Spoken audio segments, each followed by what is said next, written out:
And I did that for 2 years. That was my first job. I'd go travel all the way over there, make $4, and then turn around and go back home.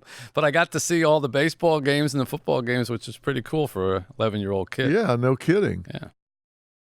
When you got out of there, you went where?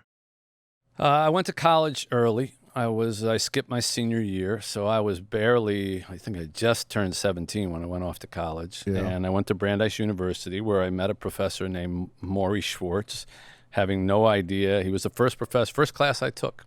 Seriously? Yeah. That was your first class? First class I took was freshman year, first semester. Walked in here. You want to hear about, sliding doors?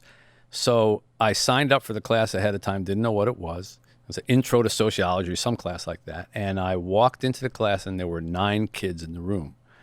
And being a typical freshman, he said, no, this is much too small. If I cut the class, they'll know I'm not here. I wanted one of those big lecture hall classes. Yeah, give me $350, right? Yeah, I was literally turning around to go drop the class because, you had 2 weeks you could drop your class. And he started to call roll. And one of the problems when your last name begins with A is that you cannot get out fast enough. Yeah. And I heard him say, Mitch Albom, and I was in the doorway. And I could have kept going because he wouldn't know it was me, right? And I could have kept walking to the registrar. And if I did, I promise you, I would not be sitting here with you right now. I guarantee you that. My whole life would have been different if I had kept walking. But the guilt in me, I heard my name. So I raised my hand and I said, here. And he looked at me and he said, is it Mitch or Mitchell? Which do you prefer? Now, that doesn't mean anything to anybody who's listening, I'm sure, but I had one of those names that, Mitch, Mitchie, Mitchell, you could call me all these different things. So I said, well, Mitch, actually, my friends call me Mitch. And he said, Mitch it is. And Mitch? And I said, yeah. He said, I hope one day you'll think of me as your friend.